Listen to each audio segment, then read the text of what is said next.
Here in Beijing, it is very obvious that the athletes are happy and are more than happy.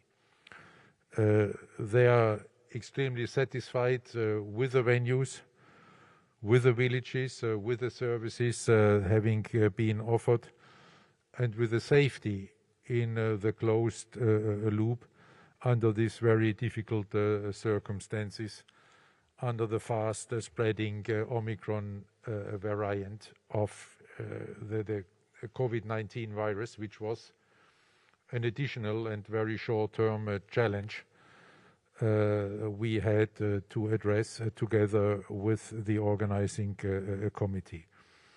I do not need to interpret the feelings and expressions of the athletes. I think you yourself have been and are witness of these very positive comments they have expressed this over and over again.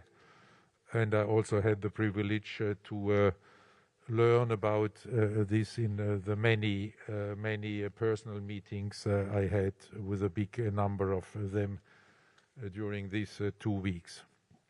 The athletes responded with outstanding performances and with an, from my point of view, unprecedented Olympic spirit. The intensity of this Olympic spirit was above and beyond what I have experienced before in Olympic Games. To give you some examples, I was attending there the big snowboard, the bigger women competition. There was the Japanese athlete Iwabuchi Herrera, whom I knew that she had broken her hand the day before the competition. And she came down to her last jump, a marvelous jump. Everybody was already gasping there, including her competitors. And then at the last moment, she fell. And we were all astonished. And the next moment, I saw all her competitors jumping on the field of play, coming out of the mixed zone area, running towards her, embracing her, and then at the end almost burying her under their emotions. This was a moment I think I will never forget there in my life. And then the same, almost the same happened then right after the last jump, when it was clear who would win the medals. After the New Zealand athlete there had her last jump, and the Austrian athlete with this had won the gold medal. They all were together, hugging each other, embracing each other. Really a fantastic display of Olympic spirit. And then there was another one in the aerial freestyle skiing, where the Olympic medal winners, Alexander Abramenko from Ukraine and Ilya Burov from the Russian Olympic Committee, celebrated their success together with a warm embrace. What a symbol in these times. We also had the Chinese athletes, Ling Xi and Fan Xuan, who presented the American duo of Christopher Pliss and Victoria Persinger with a set of pins after their doubles curling contest. All this shows that the Olympic Games, the Olympic athletes are really beyond these divisive issues we are facing in the world now, and above the high tensions we are going through on the political side. These were all great and positive stories, but there is also the very sad story about Kamila Valieva. And I do not need to go back to the decision and how it came. I think this has been discussed and been addressed there with you also when Dennis Oswald was here the other day. But I must say I was very, very disturbed yesterday when I watched the competition on TV and saw first in her performance how high the pressure on her must have been. And I know from my athlete's time a little bit about pressure. But this pressure is beyond my imagination. And in particular for a girl of 15 years old. And to see her there struggling on the ice, seeing her how she tries to compose herself again, how then she tries to finish her program. And you could, in every movement in the body language, you could feel that this is immense mental stress, and that maybe she would have preferred just to leave the ice and try to leave this story behind her. But this was not all. When I afterwards saw how she was received by her closest entourage with such what appeared to be a tremendous coldness, it was chilling to see this, rather than giving her comfort, rather than to try to help her. You could feel this chilling atmosphere, this distance, and if you were interpreting then the body language of them, it got even worse, because this was even some kind of dismissive gestures I saw there on TV. And this impression was, I was pondering about this, I must say, then last night, and whether you can be really so cold to your athlete. But when I saw and read today how then Alexandra Trusova was being treated, and when I read about her comments, I'm afraid that this impression that I had last night was not the wrong one. All of this does not give me much confidence in this closest entourage of Camilla, neither with regard to what happened in the past, nor as far as it concerns the future.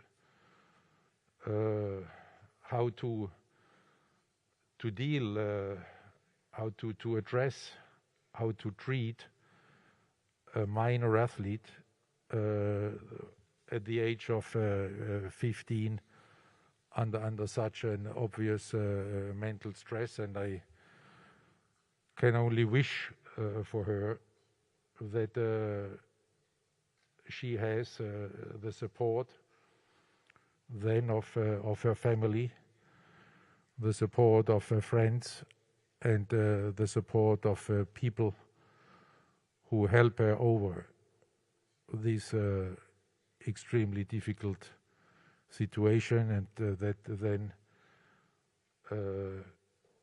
we can then yeah, we can only hope for her to see that this is addressed in the right way, and that there is not a traumatic experience for such a young woman. By this situation, also other skaters were affected, in particular from United States and Japan. You know, we had to take their very difficult decision. The dilemma we are in has been explained to you. And to address this dilemma directly with the skaters, with the athletes concerned, we have offered, as you know, in the meantime, a meeting with the US and the Japanese skaters, because we wanted to hear from them directly. We wanted to learn from them directly their feelings, their emotions, their wishes, their ideas, and not only from third parties. We were then informed by the Japanese Olympic Committee that the skaters, that they accepted our decision, that they thought under the circumstances that this was an appropriate decision, and that they would not see there a need for such a conversation. And with the US skaters, then we had this meeting together with Emma Terho, the chair of our Athletes Commission. And this meeting, I think it lasted more than 1.5 hours, which was, from my point of view, a very fruitful meeting, and covered a wide range of topics. And we learned a lot about their feelings, about their sport, and incidents in their sport, and attitudes in their sport. And there were also some ideas being presented how this could be addressed, and we will follow up on these ideas and proposals. Out of respect for the athletes, and to ensure this free atmosphere we could enjoy, it was agreed that this would be a private meeting. So I will not comment any further on the content. But since a third person has made some comments about Olympic torches, I believe it's not against this agreement on privacy if I tell you what really happened there, and to make it very clear. Nobody could have the idea to offer an Olympic torch as a consolation for an Olympic medal. What happened was that at the end of the meeting, both Emma Terho and I were really appreciative of the atmosphere, of the openness, of the constructive proposals, that we said we would like to express our appreciation for having had this meeting, that the athletes accepted these meetings, that they were listening to our arguments, that they made their arguments in a very fair way. And then I said, as a token of appreciation, but I mentioned expressively in no way as a kind of consolation for a medal, we would like to offer them, if they want, an Olympic torch. And we would leave this torch with the office of the United States Olympic and Paralympic Committee, and they could make their choice then in our absence whether they want to accept this token of appreciation for the meeting or not. And this is what I know. I do not know who took it, who did not take it. But again, it was this token of appreciation for the really fruitful and, from our perspective, a very good meeting among athletes and among one who still at least tries to feel like an athlete. We also feel with the athletes who had to pay the price for the safety of the games and had to go into isolation because of the COVID-19 infections. Some of them could not even compete, and this, again, for an athlete, I think is the worst that can happen. Being in the games and not being able to compete and see your competitor competing, see the games happening in a festive and celebratory way, and you're sitting in isolation and you cannot be part of what you have been working for so many years. And this again is an extreme mental and psychological challenge for these athletes. Such kind of isolation is a challenge for everybody, but for the athletes, I think it's the heaviest there to bear this. We also know that there were some issues with the isolation facilities in the beginning where they did not work perfectly, but together with the OCOC, we made all the efforts to fix it, and these efforts have also been recognized by the teams and by the national Olympic committees. But all this, again, we should put into the perspective of the experience of all the other athletes about which I have been talking. And this experience, this joy, this gratefulness, this friendliness, this camaraderie among them, this satisfaction for having had these games being organized, and for having had these games being organized and delivered in a safe way.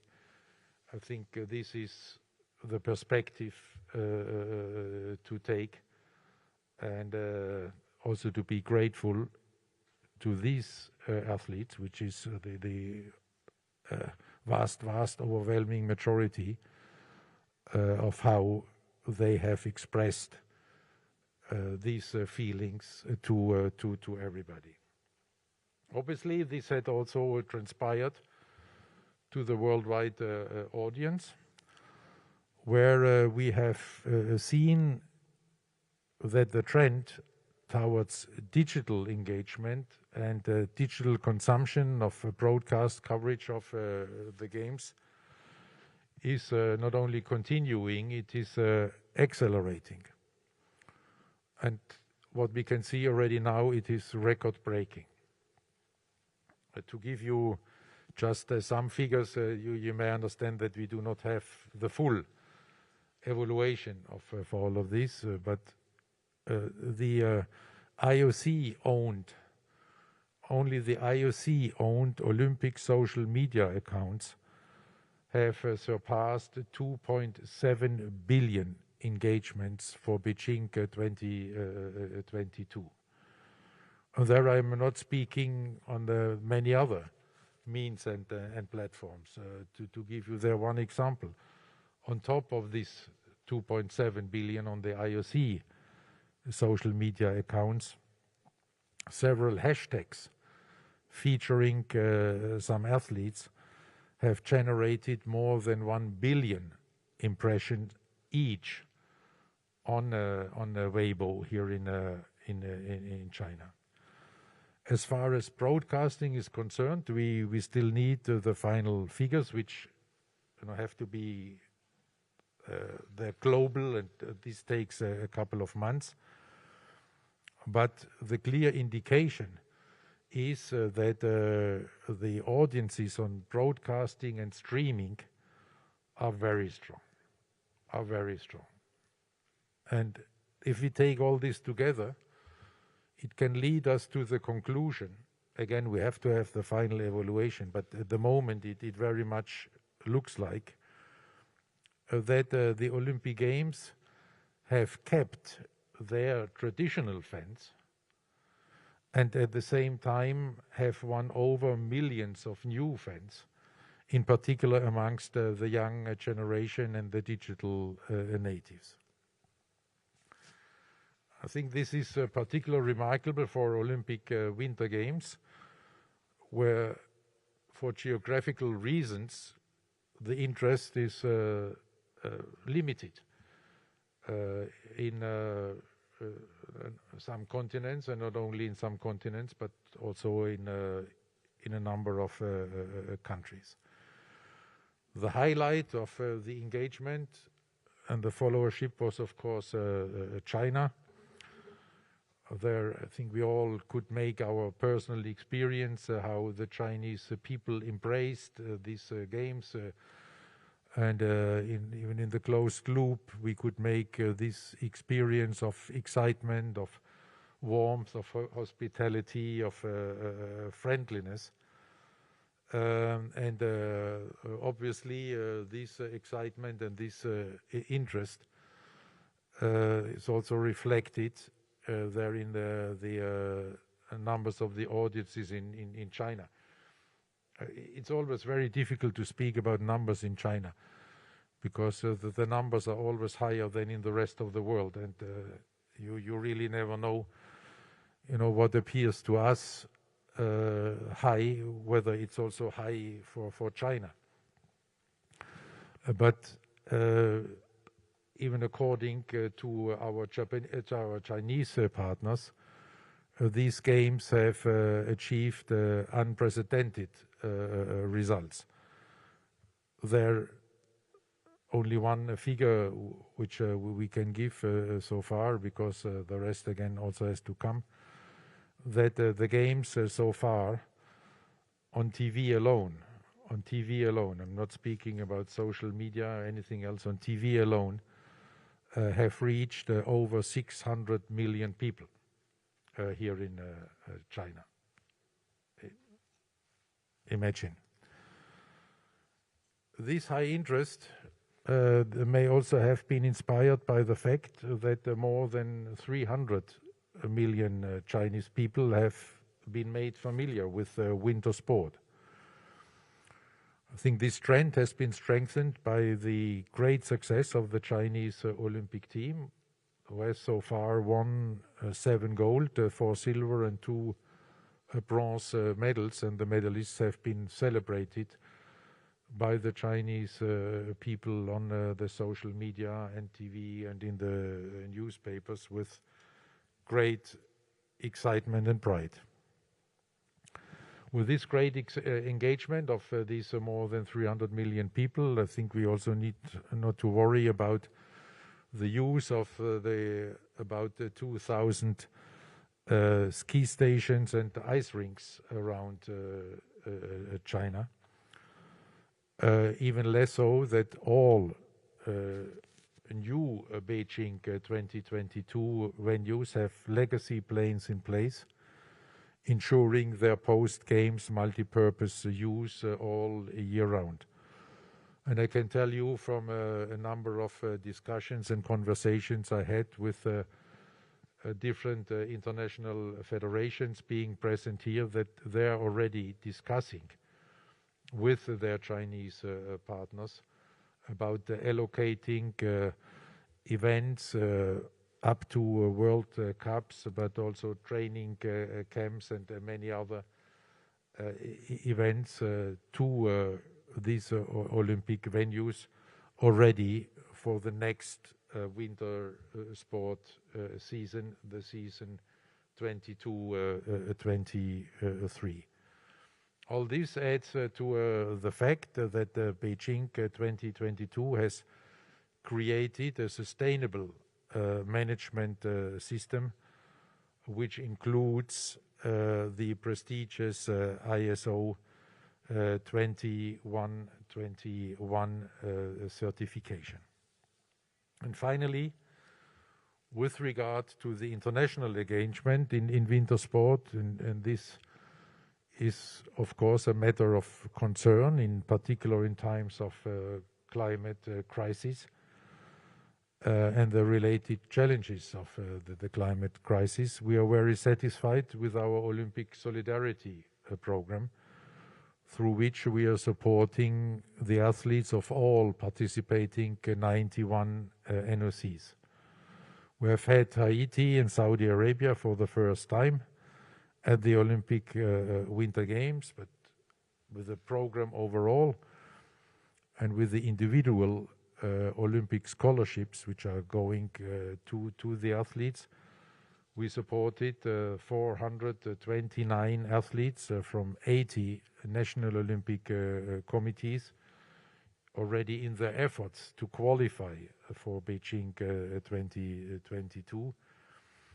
236 of these individual athlete scholarship holders then made the qualification, representing 67 national Olympic committees, 5 continents and 5 winter sports, and overall they have been winning 10 medals even here at the Games, 2 gold, 2 silver and 6 bronze medals. That's it from my side, and now of course we are happy to take any question you may have. Could you please wait in your seats to be asked, because we have to be fair. There's a lot of people who are wanting to ask questions. I need to get around as many as I can. I saw CBS there first, and then we'll come to you, madam, after that. Yeah. Thank you, Mark. President Bach, I had a couple questions. Steve Futterman from CBS News. Hi there. Congratulations on these games. You addressed the Valyeva situation. There have been a number, and I'm sure you've heard this, you're not in a vacuum. Many great Olympians have been very upset that she was even allowed to take part once the positive drug test was announced. Can you address their concerns? You have Tara Lipinski, one of your great gold medalists. You have Liz Manley, silver medalist, talking about a permanent scar on the Olympics. Do you think the Olympics have been hurt by this? And secondly, I want to ask you, are there cracks in the current rules that need to be addressed? I used the word loophole earlier. Mark didn't like that word, but are there some cracks that need to be addressed? And can you assure us that this type of problem will not happen again? Thank you. Well, thank you very much. With regard to the first question, we challenged this decision. We went to court. We did not want her to participate, and we lost the court case. So we have to respect the rule of law, because if we are not respecting it, if we are abandoning the rule of law, there is no international sports anymore. So we had to accept this. But to be consistent with this, we took then the other decisions about the medal ceremonies. With regard to your second question, yes, there are issues to be addressed. And this concerns, first of all, the issues of the minors in senior competitions. And we have already started in the IOC Executive Board there when we had for the first time the case to think about it. But this needs careful deliberation and needs a consultation, I think, on two fronts. The one is with regard to WADA, to see whether there is the need to adapt the rules. The other stakeholder are the international federations, whether the establishment of a minimum age for participation is an appropriate measure. This is, as you know, for the international federations, but we will initiate there such a discussion and at least give them some food for thought in this. If it's maybe dangerous, there to give my personal opinion on this before these discussions have been taking place, but for me personally,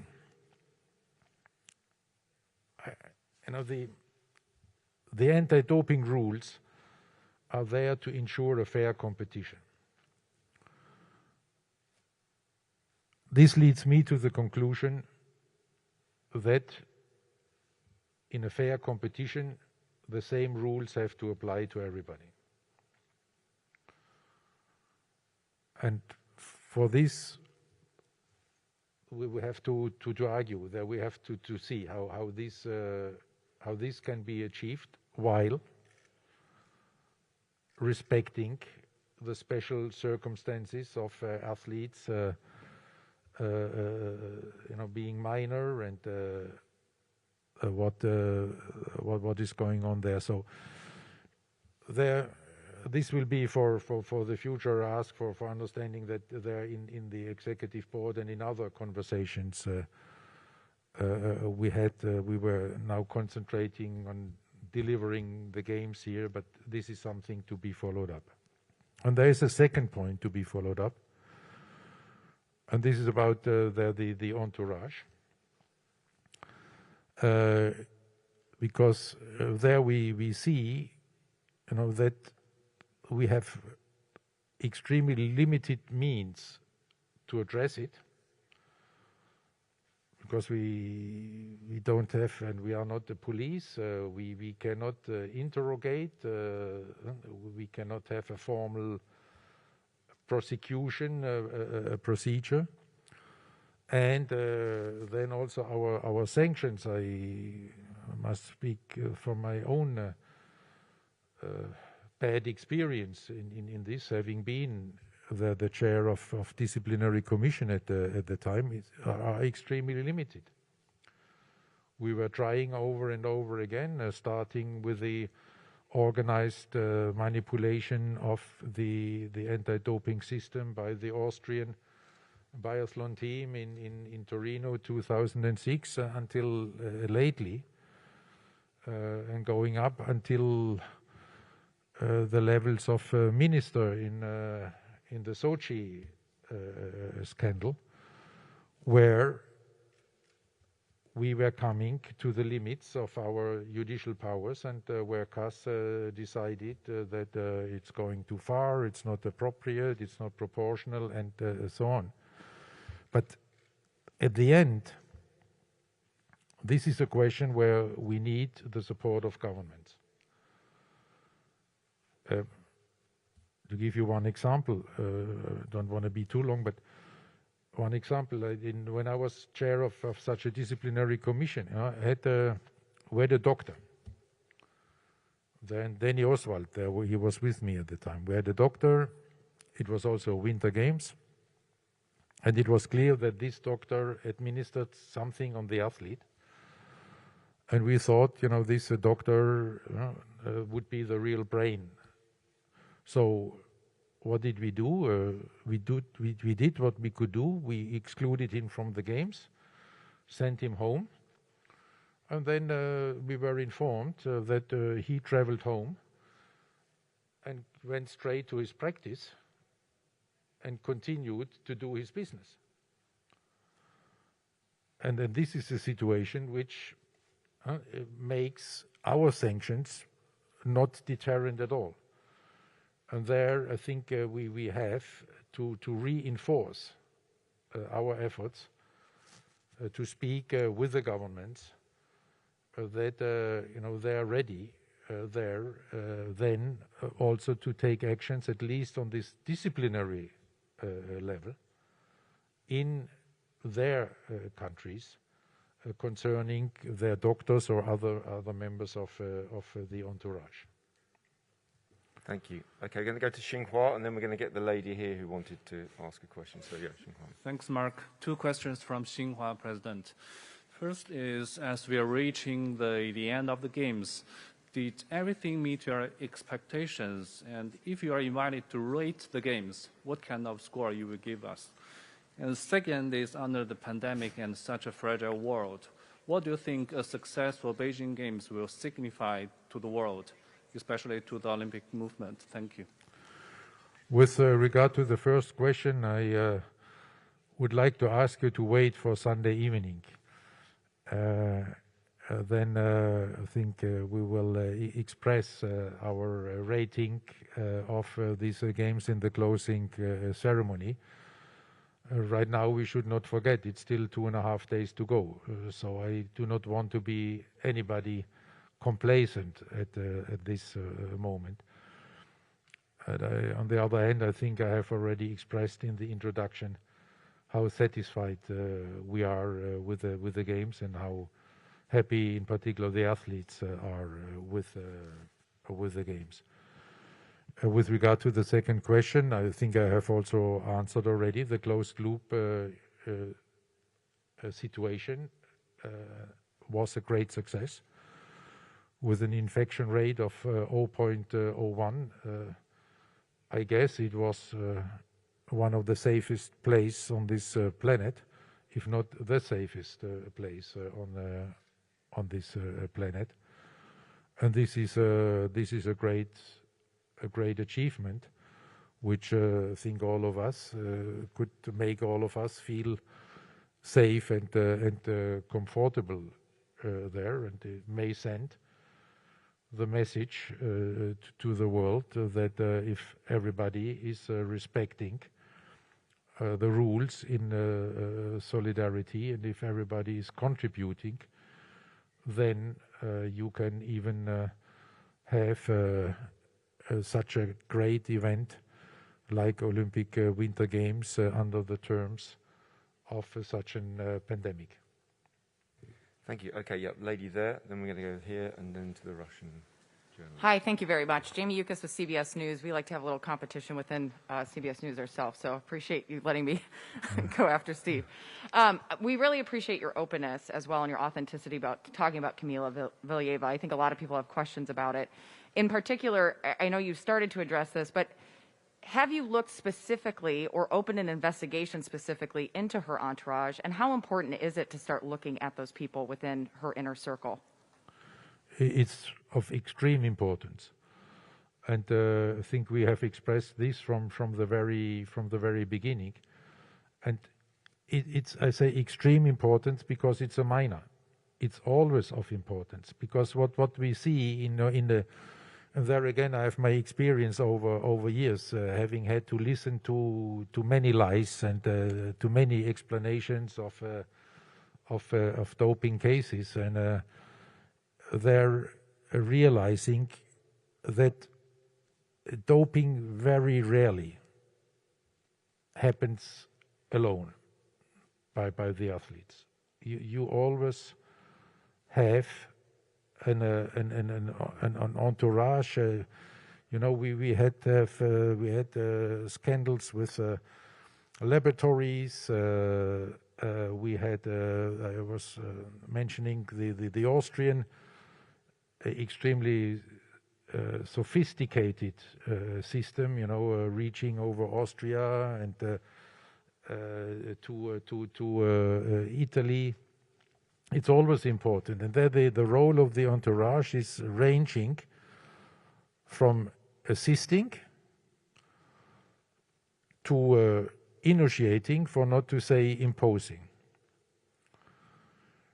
And there the problem was, and I guess sometimes is, that the athletes, even in these hearings we offered to them, were not ready to speak up. There many of them took it on themselves.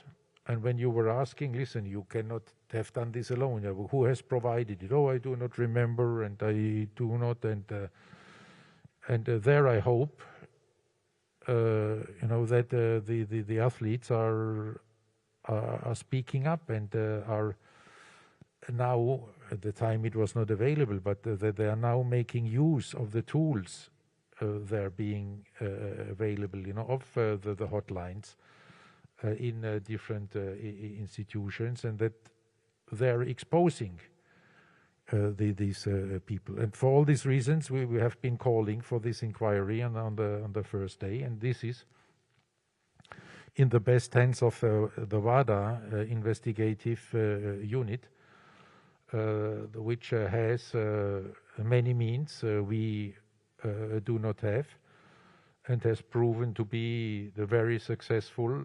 then in the follow-up on the Sochi scandal. And this is why we have made more money available from the side of the IOC to this investigative unit, in particular, to be able to follow up on this. And WADA, and there we have full confidence there in WADA, has already confirmed that they will look into it with all the necessary intensity. Yeah, lady there. Then we're going to go to a Russian journalist, and we're going to come over here for a bit. So, yeah. Hi, dear President Bach, you have shared a lot of story about athlete all over the world. I just wondering which Chinese athlete impressed you the most? I know you see a lot of games during the Winter Olympic Games. Thank you. I will not fall into this trap.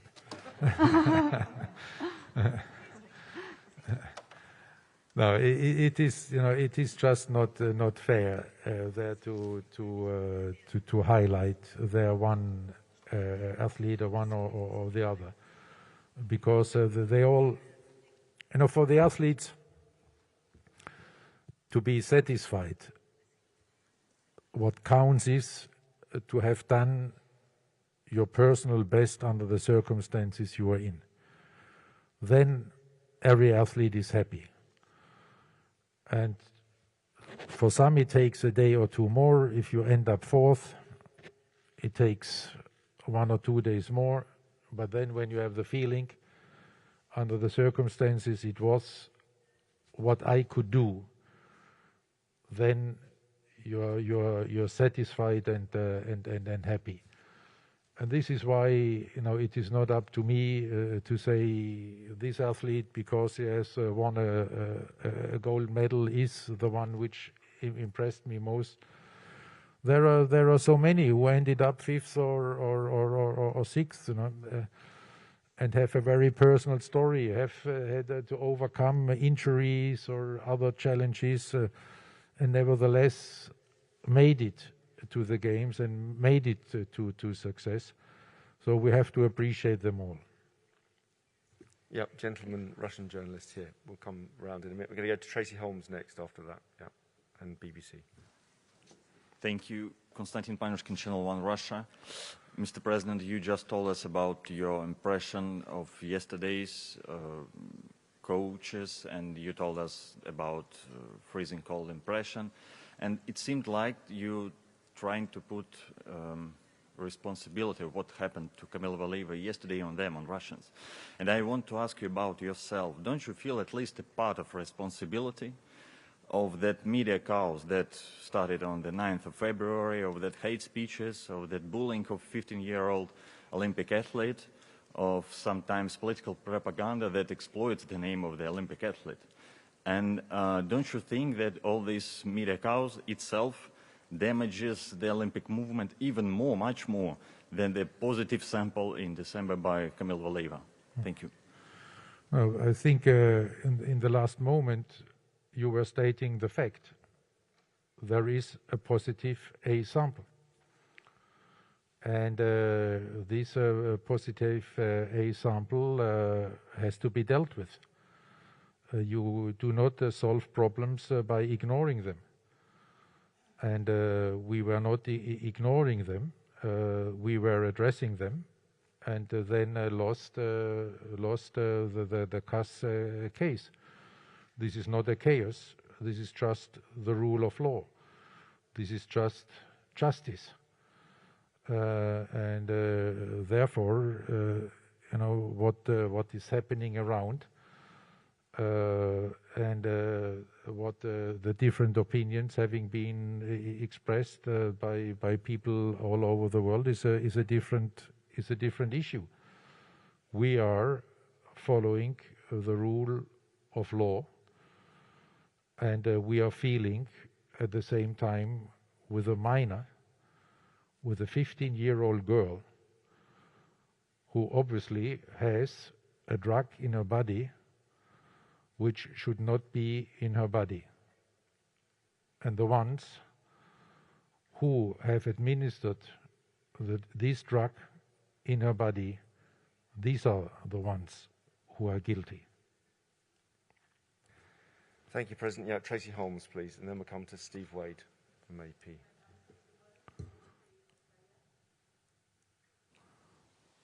It's not on? Yeah. Okay. Tracy Holmes, ABC Australia. My question's in a similar vein, and that is your words appeared very heartfelt at the beginning about the tragedy of the Valieva story. But I wonder whether the IOC's decision to take it to the Court of Arbitration for Sport 48 hours before she was to skate contributed to that pressure that she was under. And also, when you weigh up as part of the IOC, when you make these sorts of decisions, including the decision not to go and watch as one of the first presidents in most recent memory to not go to that event, how much of it is determined by the brand and the reputation of the IOC, and how much weight is given to the reputation and the well-being of a 15-year-old athlete? Thank you. Thank you very much. With regard to the first question, you know, imagine we would not have reacted, and we would have had an athlete exposed to this pressure, participating with a positive A sample, being known by all her competitors, being known by the world public, and all the governing bodies not reacting. And there, ISU reacted, WADA reacted, and we reacted. And again, you do not solve a problem by ignoring it. There is a positive case. There is the responsibility of all the governing bodies to ensure a fair competition. And this is the responsibility we took. And that this happened 48 hours before is not in our responsibility. WADA is looking into this, what happened there between RUSADA and the Stockholm laboratory. But even if it's 2 hours before a competition, our responsibility is to ensure a fair competition. With regard to your second question, I'm not sure, you know, whether I'm the first IOC president, not being the women's individual skating. I would not even know whether I was in Pyeongchang or in Sochi at this competition. And anyway, I do not think, you know, that the value or the estimation of a competition depends on who is sitting in the stands, but it depends on what is happening on the field of play, and this also applies to the IOC president and others being or not being in the stands. Okay, gentleman here, and then we'll go to Steve Wade. Yeah, thank you. Well, thank you, Mark. President Bach. Beijing has become the first Euro Olympic city in the world. Besides the symbolism, what have been some of the more concrete contributions China has made to the international Olympic movement? And in what way can these inform and enlighten the countries and cultures which often find themselves in disagreements, conflicts, and even wars? Thank you. Thank you very much. I think the main contribution is the 300 million or more than 300 million Chinese people being engaged in winter sport. This is a new world for Olympic winter sport.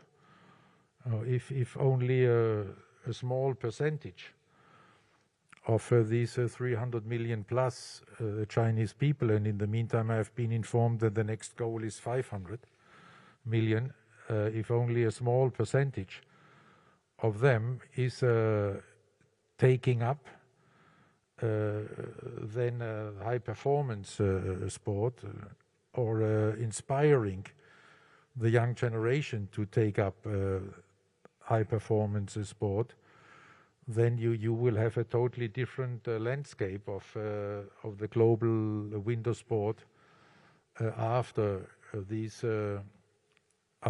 Olympic Winter Games, and the international federations have realized this. I was mentioning it before. They're already eager to have discussions with their Chinese counterparts to embrace this and to benefit from this high engagement.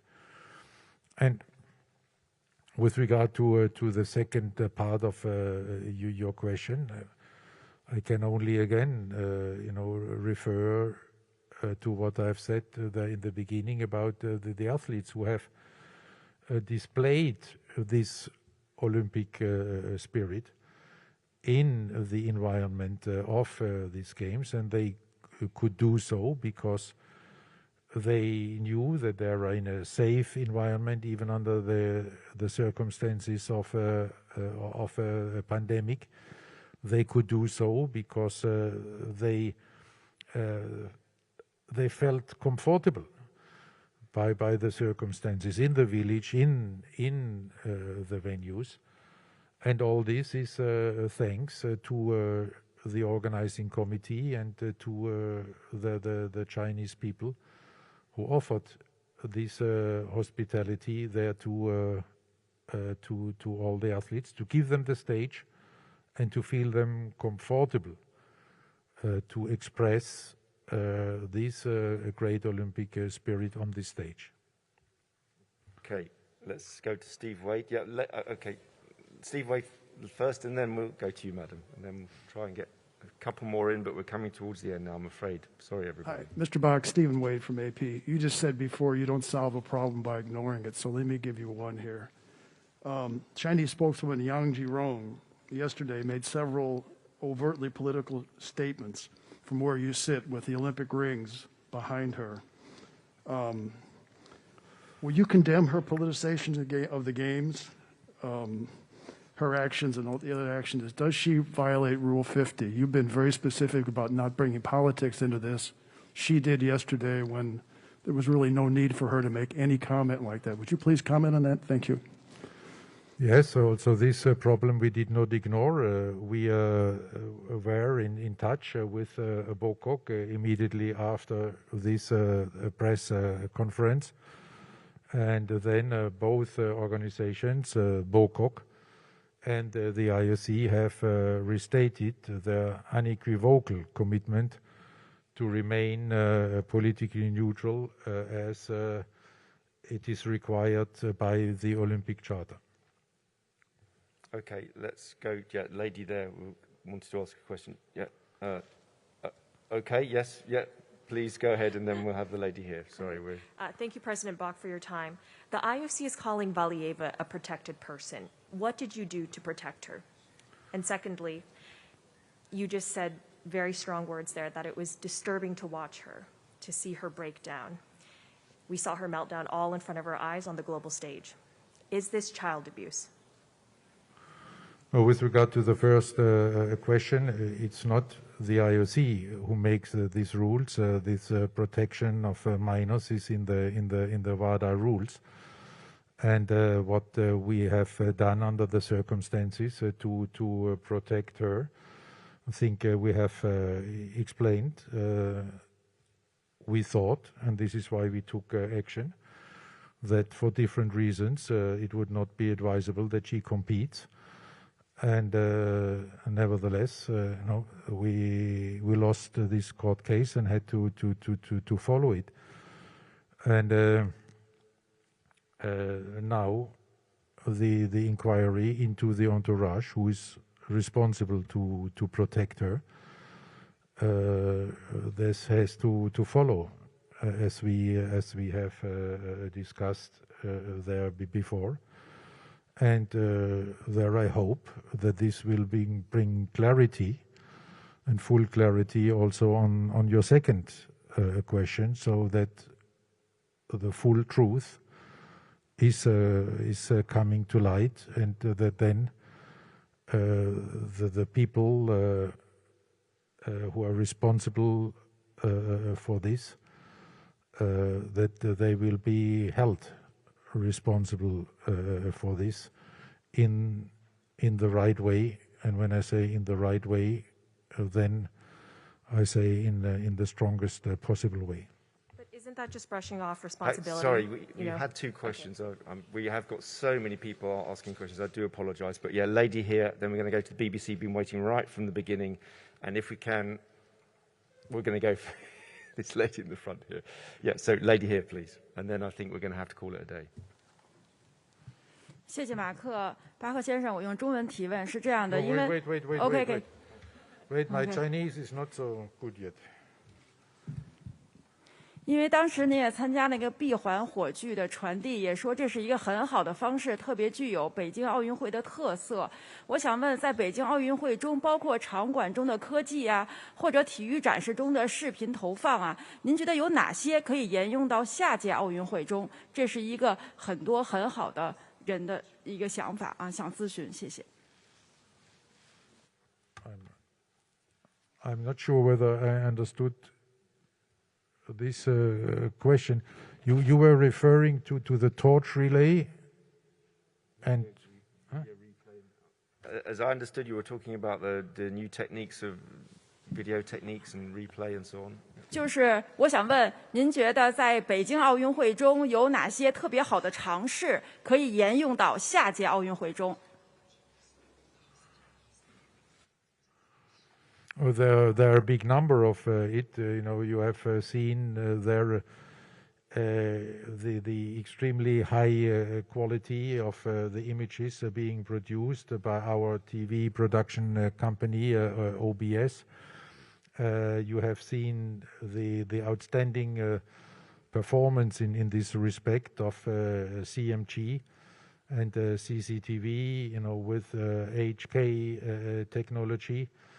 I myself could make the experience of meeting somebody who was thousands of kilometers away in a hologram meeting, technology which offers the Alibaba technology, which offers a huge opportunity for communication. That we have seen in particular in the broadcasting, as it is almost customary in the meantime, breakthroughs in many respects of the broadcasting and communication technology, and they will be brought forward to the future games, and they will be the basis for further developments, because we see the acceleration therein of the development of technology also in this respect, and there I'm sure Chinese technology will make a great contribution also for future Olympic Games. With your indulgence, President, we've gone over the hour. I'm going to take a few more questions just very quickly. So, lady here, BBC, and then Wakako, and I'm afraid that will be it. Yes, please. Yeah.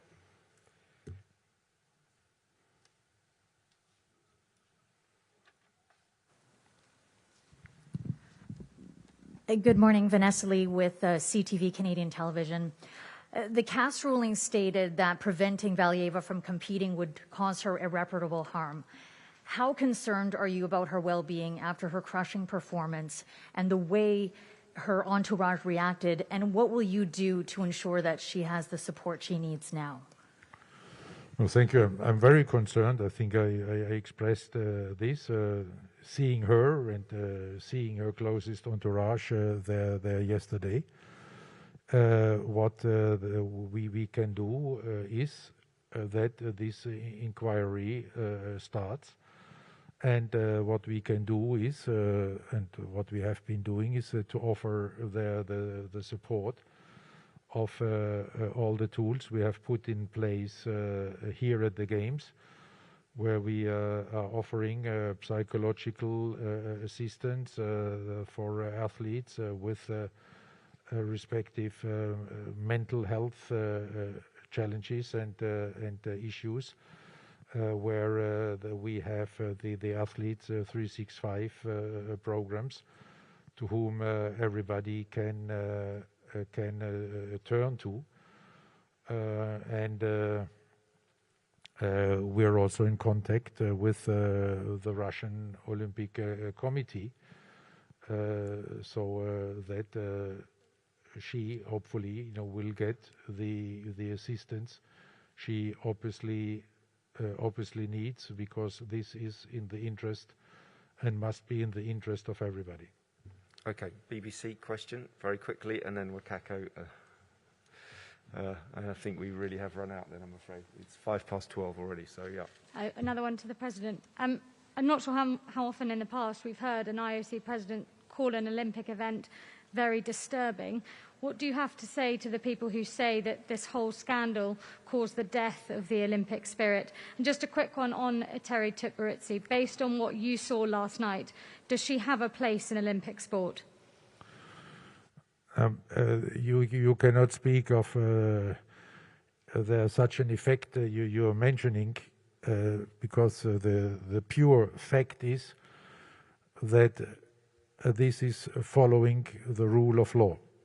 And following the rule of law is, at least then in the midterm, when people get the right distance to what happened, the only attitude you can take if you want to ensure fair treatment of everybody, regardless of passport, of history, whatever. There is only one choice: to follow the rule of law, even if you are not necessarily happy with a decision, but in the interest of the overall international sports system. There is no other choice. And what was the second part?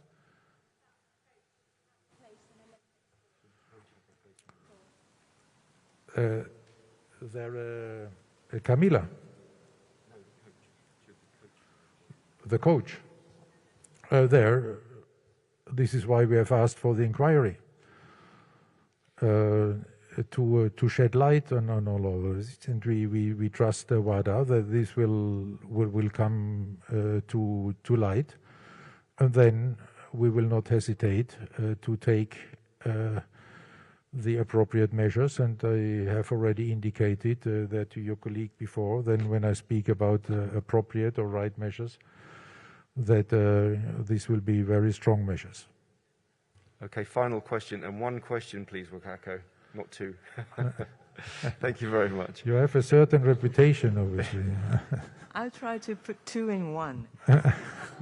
Actually, Well, sorry, two actually. Valieva's case, you've suggested us the past cases with this doctor, I think it was related to Lamso discovery back in the time, that collaboration with the authority was one of the keys.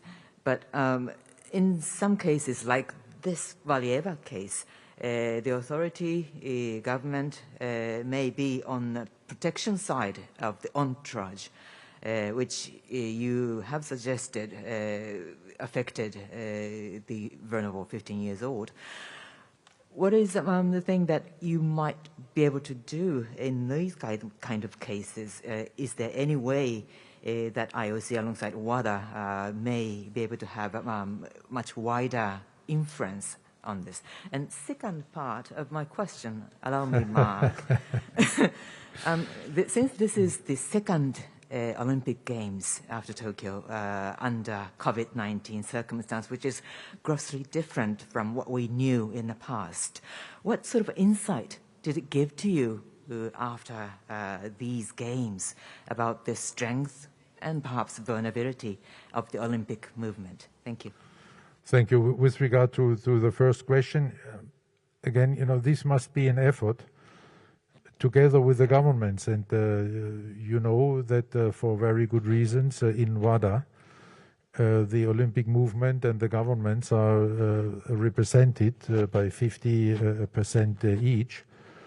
And I'm sure, knowing the WADA president and his concern for athletes and for fair competitions, having been an athlete himself, that they will address this then in their boards. And this is extremely difficult. Get governments of this world to a harmonized legislation. It's almost impossible, but we keep trying on different fields. With regard, let's say, to the manipulation of sports events by betting and so on. This is one where the IOC took the lead.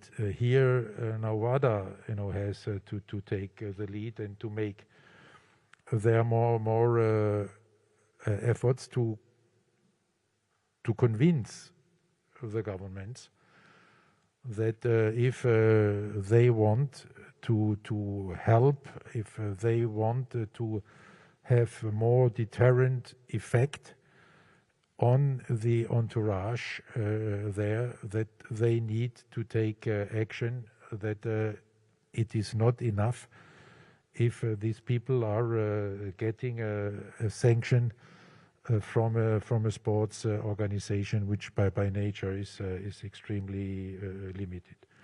With regard to the second question,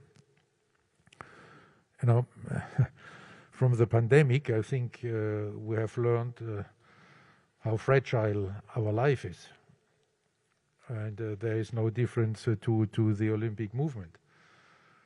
The pandemic has threatened our lives, and has also threatened not the life of the Olympic movement, but has put two games at high risk.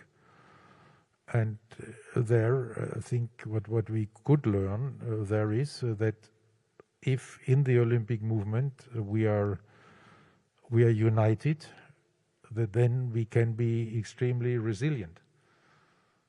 And this has been demonstrated by being able to organize their two Olympic Games within 6 months under such conditions, like the pandemic, and now even under the threats of this fast-spreading Omicron variant. And what on top we have learned,